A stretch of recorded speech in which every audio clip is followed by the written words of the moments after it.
പത്തരമാറ്റിലും ഉത്തമമേനി മൗലാന മൗലൽ ആലമി സയ്യിദ് അദ്നാനി. കോമളരാം നബി യൂസുഫരന്ന് കമിനിമാരുടെ കൽബ് കവർന്ന് ആമുഖം കണ്ടവരൊക്കെ മറന്നതിനാൽ കൈകൾ മുറിച്ചവരെങ്കിൽ തിളങ്ങിടും പങ്കജമേനി മൗലാന മൗലൽ ആലമി സയ്യിദ് അദ്നാനി.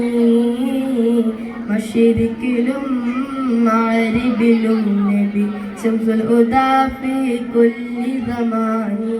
മഹ്ശറിലെ പുണ്യ ശഫാഅത്തിന്റെ യജമാനി മൈലിന്റെ സുന്ദര രൂപം അറിഞ്ഞു ചമന്നൊരു ചന്ദിരമേനി മൗലാന മൗലൽ ആലമി സയ്യിദ് അദ്നാനി.